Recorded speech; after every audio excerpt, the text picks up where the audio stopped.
And so how did you deal with, I don't know if you have it, but a lot of people in growth feel they have sort of an imposter syndrome when it comes to what you mentioned, maybe engineering and design. How did you approach that psychologically, but also just from a capabilities point of view? How did you upskill yourself a bit more on code, a bit more on product, a bit more on UX? To be fair, I still feel imposter syndrome every day. I say imposters because I don't know really that it's an imposter versus like it's not a syndrome. I just think that I'm actually maybe an imposter. But I definitely felt that way.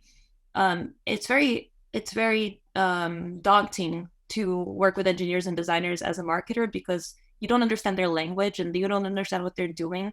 And I really was afraid of being perceived as not very capable or not very smart or experienced.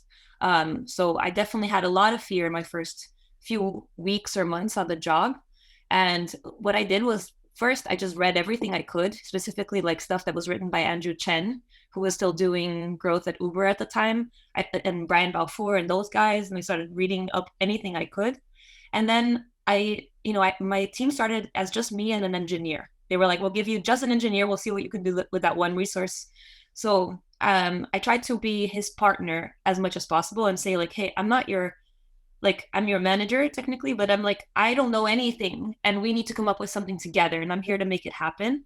And learning from the engineer as much as possible.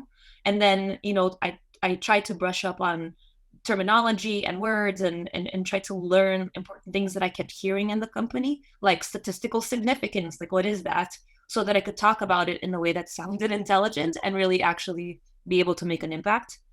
Um, but the truth is, David, I think you learn by doing. I think a lot of people are paralyzed by the fear of like, I don't know, I need to learn first and then I will do. And my career so far has been like, I don't know, I'm going to do and figure it out as I go. And it's been a lot more effective and more quick for me to grow that way.